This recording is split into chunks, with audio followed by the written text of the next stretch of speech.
السلام علیکم ورحمۃ اللہ وبرکاتہ۔ ناظرین، آپ سبھی کا تہ دل سے استقبال ہے، خیر مقدم ہے اللہ کے نبی صلی اللہ علیہ وسلم کی پاکیزہ تعلیمات کی اس پاکیزہ اور مبارک مجلس میں۔ آج ایک بار پھر ہم اپنے مہمان شیخ کفایت اللہ سنابلی صاحب کے ساتھ حاضر ہیں ایک اہم سوال لے کر۔ سوال یہ ہے کہ مرد اور عورت کی گواہی میں فرق کیوں ہے؟ اسلام نے یہ فرق کیوں رکھا ہے؟ وہ وجہ کیا ہے؟ شیخ موجود ہیں، آئیے شیخ سے جاننے کی کوشش کرتے ہیں۔ السلام علیکم ورحمۃ اللہ وبرکاتہ۔ السلام ورحمۃ اللہ وبرکاتہ۔ شیخ، جیسا کہ سوال آپ نے سنا کہ مرد اور عورت کی گواہی میں یہ فرق کیوں ہے، مطلب برابری کیوں نہیں رکھی گئی؟ دیکھیے، اس کا جواب خود اللہ تعالیٰ نے دے دیا ہے قرآن میں، جہاں اللہ تعالیٰ نے یہ کہا ہے کہ ایک مرد کی جگہ 2 عورتوں کی گواہی لی جائے گی، وہیں خود اللہ تعالیٰ نے کہا ہے کہ ان تضل احداہما فتذکر احداہما الاخری۔ تو جب اللہ تعالیٰ نے خود اس بات کا جواب دے دیا ہے تو اب ہمیں کسی اور جواب کی ضرورت نہیں ہے۔ جس اللہ نے یہ حکم دیا ہے کہ ایک مرد کی جگہ 2 عورتوں کی گواہی ہونی چاہیے، اس اللہ نے یہ بھی کلیئر کر دیا نا کیوں۔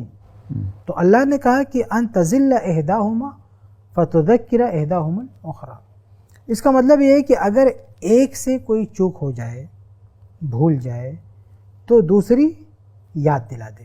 اب اس کا خلاصہ یہ ہے کہ عورتوں میں اس کے چانسز زیادہ ہیں کہ کسی چیز کو بھلا دیا جائے۔ اب اس کی کوئی بھی وجہ ہو، اس پر ہم دنیا بھر کی بحث کر لیں، لیکن رزلٹ یہی ہے کہ عورتوں کے اندر اس بات کے چانسز زیادہ ہیں کہ کوئی چیز ان کی نظر سے اوجھل ہو جائے، صحیح سے اس کو کیچ نہ کریں۔ اس لیے نہیں کہ عورت کوئی چیز سمجھ نہیں سکتی ہے یا اس کے پاس عقل نہیں ہوتی، ایسی بات نہیں ہے، بلکہ دیکھیے مرد کی ذمہ داری الگ ہے، عورت کی ذمہ داری الگ ہے۔ دیکھیے یہاں پہ ایک چیز کا فرق سمجھ لیں کہ یہ جو معاملہ ہے شہادت کے بارے میں، خبر کے بارے میں نہیں۔ اگر کوئی خبر ہے، عورت اس کو نقل کر رہی ہے، مرد نقل کر رہا ہے، وہ برابر ہے۔ لیکن شہادت یعنی کسی کیس میں کھڑے ہو کر یہ بولنا کہ یہ بات ایسی ہوئی ہے، کوئی کیس ہے، کوئی مسئلہ ہے، وہاں پہ عورت آ کے بیان دے جس پر سامنے والے کو فیصلہ کرنا ہے، تو اس کیس میں کہا گیا ہے کہ اگر عورت آ کے بیان دیتی ہے تو اس کے سپورٹ میں ایک اور عورت کا بیان ہونا چاہیے۔ وجہ کیا ہے؟ اللہ تعالیٰ نے بیان کر دیا کہ ایک اگر بھولتی ہے تو دوسری اس کو یاد دلا دے۔ تو اس سے سمجھ میں آتا ہے کہ عورت بھول سکتی ہے۔ اب اس کی بہت ساری وجوہات ہو سکتی ہیں۔ ایک وجہ یہ ہو سکتی ہے نا کہ عورت کا زیادہ تر تعلق، دھیان گھریلو معاملات میں ہوتا ہے اور اس طرح کے معاملات میں ہوتا نہیں ہے، یا زیادہ تر توجہ اس کی بچوں کی تربیت یا اس کا جو اپنا کام ہے اس میں ہوتا ہے، تو اس سے جو ہے چوک ہو سکتی ہے، زیادہ دھیان نہ دے۔ لیکن 2 عورتیں اگر بول دیتی ہیں تو بات مضبوط ہو جاتی ہے۔ اس کے علاوہ فطری طور پر پوری انسانیت کی ہسٹری آپ دیکھیں تو پیدائشی اعتبار سے بھی ایک مرد کا دماغ جس طرح کام کرتا ہے، عورت کے دماغ اس طرح کام نہیں کرتا ہے۔ ہاں، انفرادی طور پر ایک مرد کے بالمقابل کوئی ایک عورت آگے ہو سکتی ہے، لیکن مجموعی اعتبار سے نہیں۔ یہ پوری ہسٹری آپ دیکھیں انسانوں کی، یعنی جب سے دنیا بنی ہے آج تک جتنے بھی بڑے بڑے کام ہوئے ہیں، بڑی بڑی ایجادات، ایک سے ایک چیز بنی، ایک سے ایک چیز بنائی گئی، یہ سب مردوں کا کیا ہوا ہے۔ صحیح۔ اسی طرح اگر اسلامی اعتبار سے آپ دیکھیں تو قرآن اور حدیث کا ایک بہت بڑا ذخیرہ علمی جو کام ہوا ہے وہ مردوں کی طرف سے ہوا ہے۔ بلکہ آج وہ لوگ جو یہ نعرہ لگاتے ہیں کہ مرد عورت برابر ہے، ان کے ملک میں جا کے آپ دیکھ لیں کہ جو کارکردگی مردوں کی ہے وہ عورتوں کی نہیں ہے۔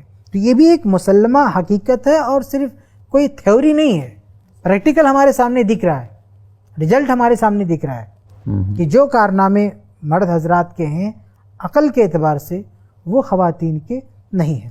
اچھا، اب بعض لوگ کچھ 1-2 مثالیں بیان کرتے ہیں کہ دیکھو کلاس میں لڑکی فرسٹ آ گئی، لڑکے فیل ہو گئے۔ یہ اصل میں تب ہوتا ہے جب لڑکے اپنی ذمہ داریاں نہ نبھائیں، یعنی اس میں دماغ نہ لگائیں، اور عورت اس میں زیادہ محنت کر دے تو وہ اس سے آگے بڑھ سکتی ہے۔ یہ تو مردوں کے ساتھ بھی ہو سکتا ہے، جیسے کھانا بنانے کا مسئلہ ہے، یہ عورت کا کام ہے، مرد کا کام نہیں۔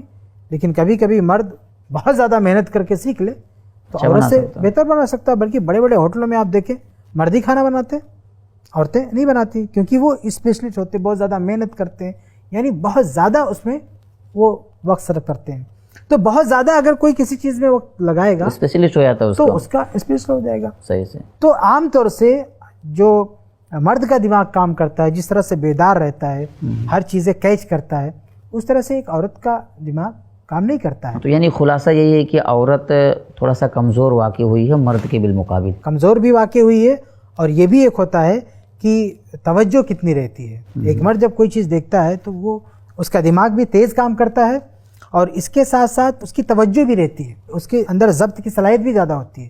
لیکن ایک عورت کا معاملہ یہ ہوتا ہے کہ وہ دماغ کے اعتبار سے کمزور بھی ہے مرد کے مقابلے میں.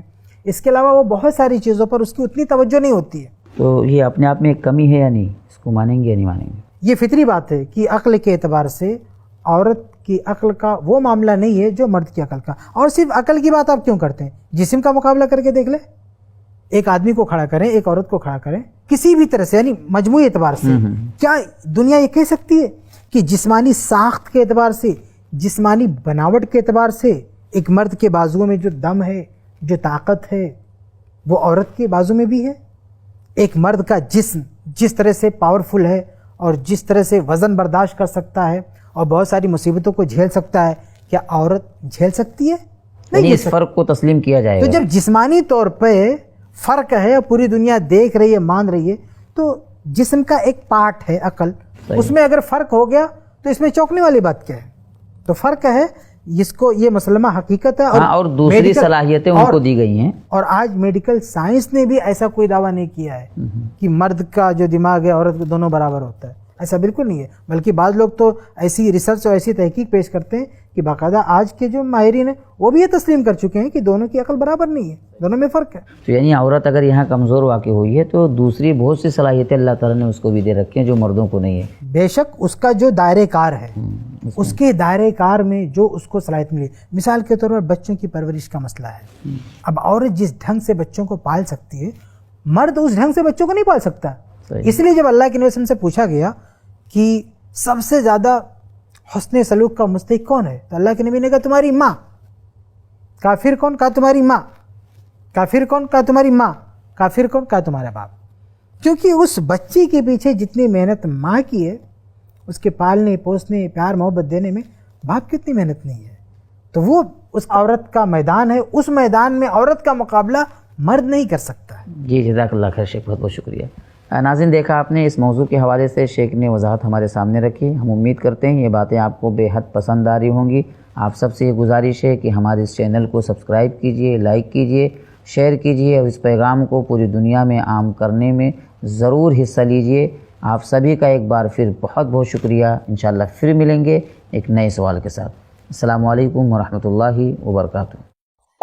دین کی بات عام کرنے میں i+TV کی مدد کریں.